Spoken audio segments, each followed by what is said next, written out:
കർത്താവിൻ്റെ ധന്യനാമം ഈ പ്രഭാതത്തിലും മഹത്വപ്പെടുമാറാകട്ടെ. എല്ലാ സഹോദരങ്ങൾക്കും വേഗം വരുന്ന യേശുക്രിസ്തുവിൻ്റെ അനുഗ്രഹ നാമത്തിൽ ക്രിസ്തീയ വന്ദനത്തെ അറിയിക്കുന്നു. ഒരു ദിവസം കൂടെ ദൈവം നമുക്ക് ദാനമായി നൽകിയല്ലോ. ദൈവത്തിൻ്റെ ദയയും അവിടുത്തെ വിശ്വസ്തതയും അവിടുത്തെ കരുണയും കരുതലും ഓർത്താം നന്ദി നിറഞ്ഞ ഹൃദയത്തോടെ സ്തോത്രം ചെയ്യാം. ഏതു സമയത്തും അടുത്തു വരാൻ അവിടുന്ന് നമുക്ക് ഉറപ്പുള്ള ഗോപുരമാണ്, നമ്മുടെ ശൈലമാണ്, നമ്മുടെ സങ്കേതമാണ്. നമ്മൾ ആശ്രയിക്കുന്ന ദൈവമായിരിക്കാൻ നന്ദി നിറഞ്ഞ ഹൃദയത്തോടെ നമുക്ക് ദൈവത്തിന് സ്തോത്രം ചെയ്യാം. ഈ ദൈവം എന്നും എന്നേക്കും നമ്മുടെ ദൈവം, പുരാതനായ ദൈവം, അനാദിയായ ദൈവം, വാക്ക് പറഞ്ഞാൽ മാറാത്ത ദൈവം, വ്യാജം പറയാത്ത ദൈവം, വാക്കിൽ വിശ്വസ്തൻ, പ്രവൃത്തിയിൽ ഭയങ്കരൻ, അത്ഭുതങ്ങളെ ചെയ്യുന്ന ദൈവം.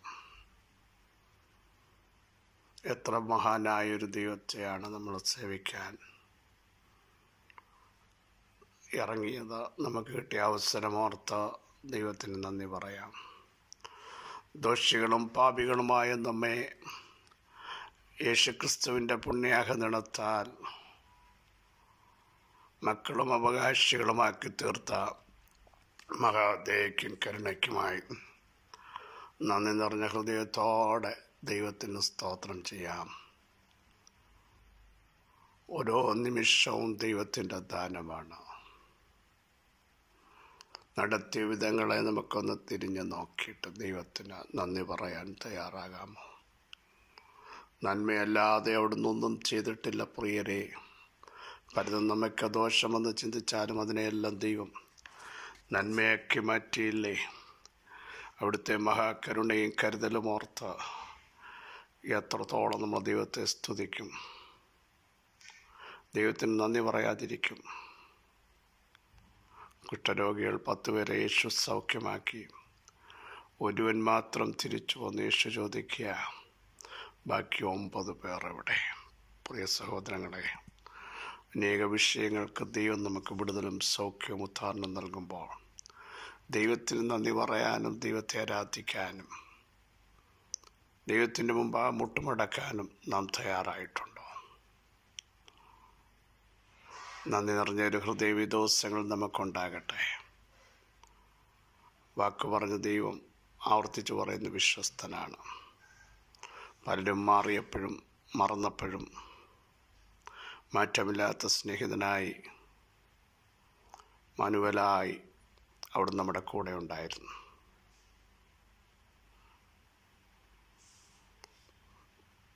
പലതും മാറിപ്പോയപ്പോഴും യഹോവയെ ഞാൻ മാറാത്തവനെന്ന് പറയുന്ന ദൈവശബ്ദം ഓരോ ദിവസവും നമ്മെ കേൾപ്പിച്ചില്ലേ? ധൈര്യത്തോടെ ഇന്ന് പകൽ പറയണം, എൻ്റെ നീതിമാൻ വിശ്വാസത്താൽ ജീവിക്കും. ശക്തമായി പ്രഖ്യാപനം ചെയ്യാൻ നമുക്കിടയാവണം. എൻ്റെ നീതിമാൻ വിശ്വാസത്താൽ ജീവിക്കും. ഏത് കാലഘട്ടത്തിൽ ജീവിക്കുന്ന ദൈവവേദന ഇത് പറയാൻ കഴിയണം. ലോകമെതിരാവാം, കുടുംബക്കാരും കൂട്ടുകാരും നമ്മളെ പകച്ചൊന്നിരിക്കാം. പക്ഷേ കൂടെ ഇരിക്കുന്ന ദൈവത്തിൻ്റെ കരം ഇന്ന് പകലിലും നമ്മളെ തലോടട്ടെ, നമ്മളെ ശക്തീകരിക്കട്ടെ, നമ്മളെ സാന്ത്വനപ്പെടുത്തട്ടെ എന്ന് ആത്മാർത്ഥമായി പ്രാർത്ഥിക്കുന്നു. സൂര്യനും പരിചയമായ ദൈവം വാഗ്ദത്തങ്ങളിൽ വിശ്വസ്തനായ ദൈവം നമ്മോട് കൂടെയുണ്ടാകും. ദൈവത്തിൻ്റെ വാഗ്ദത്തങ്ങൾ സഹോദരങ്ങളെ എത്രയുണ്ടെങ്കിലും അവനിൽ ഉവ്വ് എന്നാകിയാൽ നമുക്ക് ദൈവത്തിന് മഹത്വം കരേറ്റാം. ഓരോ സാഹചര്യം അനുസരിച്ച് വാക്ക് മാറ്റി പറയുന്ന വാഗ്ദത്തങ്ങൾ നിവർത്തിക്കാതിരിക്കുന്ന ഒരു ദൈവമല്ല നമ്മുടെ ദൈവം. തുടക്കത്തിൽ പറഞ്ഞതുപോലെ വ്യാജം പറയാൻ മനുഷ്യനല്ല, അനുതപിക്കാൻ മനുഷ്യപുത്രൻ താൻ അരുളി ചെയ്തത് നിവർത്തിക്കാതിരിക്കുമോ? കൽപ്പിച്ചത് ചെയ്യാതിരിക്കുമോ? നിങ്ങളുടെ ജീവിതത്തിൽ ദൈവം കൽപ്പിച്ച അരുളപ്പാടുകൾ ദൈവിക ശബ്ദങ്ങൾ ഇന്ന് പ്രഭാതത്തിലും നിവർത്തീകരിക്കാൻ കഴിവുള്ള സർവശക്തനായ ദൈവത്തിൻ്റെ സാന്നിധ്യം വെളിപ്പെട്ടു വരിക. വളരെ സുപരിതമായ വാക്യം, ലൂക്കോസ് സുവിശേഷം 19-ാം അധ്യായം 31-ാം വാക്യം. അതിനെ അഴിക്കുന്നത് എന്ത് എന്ന് ആരെങ്കിലും നിങ്ങളോട് ചോദിച്ചാൽ കർത്താവിന് ഇതിനെ കൊണ്ട് ആവശ്യമുണ്ട് എന്ന് പറവീൻ എന്ന് പറഞ്ഞു. നമുക്കറിയാം, ബേത്ഫഗയ്ക്കും ബെഥാന്യയ്ക്കും യേശുവും ശിഷ്യന്മാരും പോയിക്കൊണ്ടിരുന്നപ്പോൾ ശിഷ്യന്മാർ 2 പേരെ അയച്ച് യേശു പറയുകയാണ് അവരോട്, നിങ്ങളെതിരെയുള്ള ഗ്രാമത്തിൽ ചെല്ലണം. എതിരെയുള്ള ഓപ്പോസിറ്റ് ഗ്രാമത്തിലേക്ക് നിങ്ങൾ പോകണം. പോകുന്നത് ഒരു ദൈവിക അരുളപ്പാടിൻ്റെ നിവർത്തീകരണത്തിനാണ്.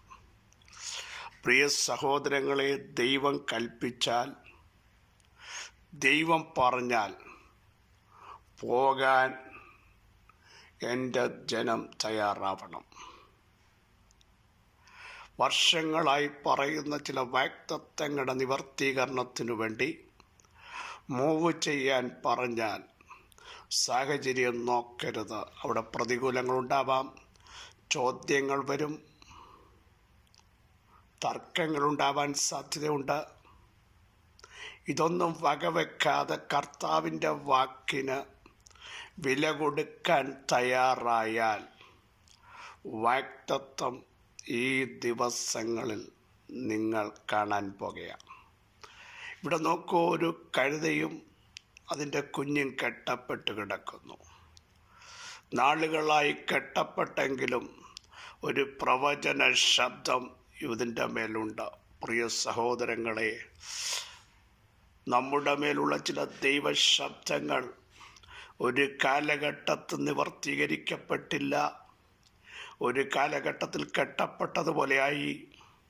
പ്രതീക്ഷ നഷ്ടപ്പെട്ടു, ചലിക്കാൻ പറ്റുന്നില്ല, യാത്രകൾ ചെയ്യാൻ പറ്റുന്നില്ല, സ്റ്റെപ്പുകൾ എടുക്കാൻ കഴിയുന്നില്ല, ഒരിടത്ത് ഒതുങ്ങി നിൽക്കുന്നു എന്ന് ചിന്തിക്കുന്ന ഈ കാലഘട്ടത്തിൽ ഓർക്കുക, അത് അസ്തമിക്കാൻ പോകുകയാണ്.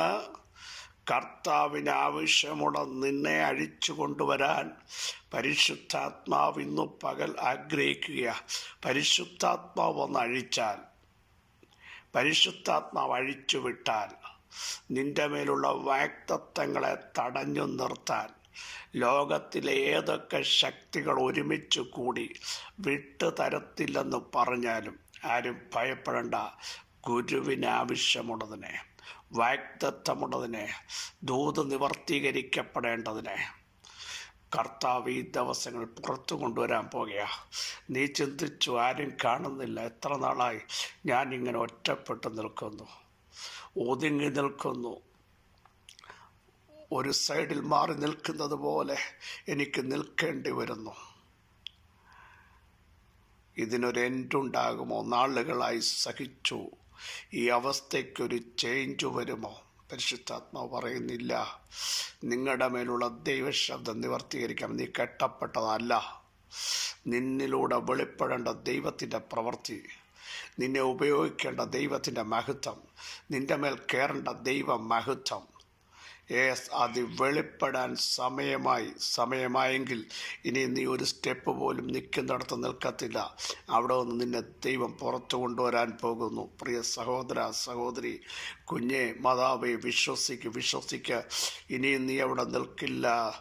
നിന്റെ വാഗ്ദത്തങ്ങൾ ഇതാ പുറത്തു വരിക. യേശുവിൻ്റെ നാമത്തിൽ ഈ ദൂത് പറഞ്ഞുകൊണ്ടിരിക്കുമ്പോൾ തന്നെ നാളുകളായി ചോദിക്കുന്നു, ഇതിനൊരു എൻഡ് വരില്ലേ?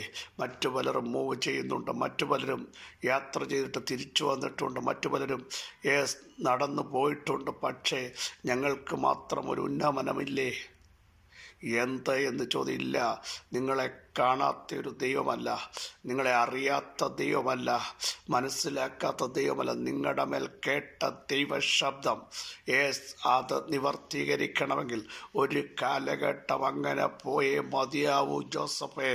പക്ഷെ നിന്റെ വാഗ്ദത്തം പൂർത്തീകരിക്കേണ്ട സമയമായപ്പോൾ കാരാഗൃഹത്തിനോ പൊത്തിഫറിനോ നിയമങ്ങൾക്കോ പൊട്ടക്കുഴിക്കോ നിന്നെ പിടിച്ചൊതുക്കി വെക്കാൻ പറ്റത്തില്ലെന്ന് ദൈവത്തിൻ്റെ ആത്മാവ് ഇന്ന് പകൽ ചിലരോട് ദൂതറിയിക്കുന്നു.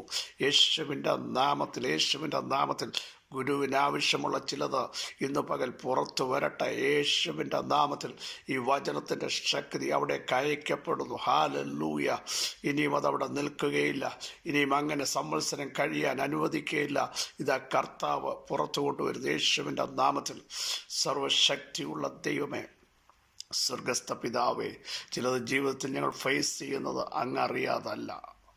അതിൻ്റെ പിന്നിൽ അങ്ങയുടെ വാഗ്ദത്തങ്ങളുണ്ട്, അതിൻ്റെ നിവർത്തീകരണങ്ങളുണ്ട്.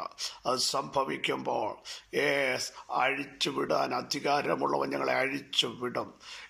വാഗ്ദത്തമുള്ളതിനെ അഴിച്ചുവിടുന്ന കർത്താവേ, അങ്ങയുടെ ശക്തിക്കായി സ്തോത്രം. അഴിച്ചുവിട്ടാൽ ലോകത്തിൽ ഒരു ശക്തിക്കും തിരിച്ചു ബന്ധിക്കാൻ പറ്റില്ലല്ലോ. യേശുവിൻ്റെ നാമത്തിൽ വാഗ്ദത്തമുള്ളത് ദൈവത്തിൻ്റെ മഹത്വം വെളിപ്പെടുത്തുന്ന നിമിഷങ്ങളിലേക്ക് പ്രവേശിക്കുന്നതിനായി സ്തോത്രം. കർത്താവിൻ്റെ മഹത്വം അവൽ വെളിപ്പെടുന്നതിന് സ്തോത്രം. ഇതുവരെ കാണാത്ത ചില ദൈവപ്രവൃത്തികൾ ചില കുടുംബങ്ങളുടെ മേൽ ദൈവം വെളിപ്പെടുത്തി തലമുറകളെ ആദരിക്കുന്നതിന് സ്തോത്രം. ഹീലിംഗ് ഇന്ന് പകൽ നടക്കുന്നതിന് സ്തോത്രം. അസാധ്യങ്ങൾ സാധ്യമായിരിക്കാൻ സ്തോത്രം. തിരുമഹത്വം ജനത്തിൻ്റെ മേൽ വെളിപ്പെട്ട് വന്നിരിക്കാൻ സ്തോത്രം. യേശുവിൻ്റെ നാമത്തിൽ അടഞ്ഞ വാതിൽ തുറന്നിരിക്കാൻ സ്തോത്രം. ചില ബന്ധങ്ങൾ അറ്റുപോയി, ഇനി അതും മടങ്ങി വരത്തില്ല ചിന്തിക്കുമ്പോൾ ചിലതിനെ ദൈവം യോജിപ്പിച്ച് കൊണ്ടുവരുന്നതിന് സ്തോത്രം. ചിലതിന് മനസ്സാന്തരം ദൈവം കൽപ്പിക്കുന്നതിന് സ്തോത്രം. യേശുവിൻ്റെ നാമത്തിൽ ചവറായ ശേഷിപ്പുകൾ ശക്തീകരിക്കപ്പെടുന്നതിനായി സ്തോത്രം. കൃപ കൂടെ ഇരിക്കുന്നതിന് സ്തോത്രം. സകല മഹത്വം അങ്ങേക്ക് യേശുവിൻ നാമത്തിനെ. ആമേൻ. ക്രിസ്തു വാത്സല്യ സഹോദരങ്ങളെ, ധൈര്യത്തോടെ പറ, നമ്മുടെ ദൈവം അത്ഭുതങ്ങളുടെ ദൈവം, നമ്മുടെ ദൈവം വിടുതലിൻ്റെ ദൈവം, നമ്മുടെ ദൈവം സൗഖ്യത്തിൻ്റെ ദൈവം. ഗുരുവിന് ആവശ്യമുള്ളത് ഈ ദിവസങ്ങളിൽ പുറത്തു വരും. വിശ്വസിക്കുന്നവർ ആമേൻ പറയൂ. ഈ വചനങ്ങൾ അലോട് സഹായിക്കട്ടെ. ക്രിസ്തുവിൽ നിങ്ങളുടെ സഹോദരൻ പാസ്റ്റർ ബിജു മാത്യു.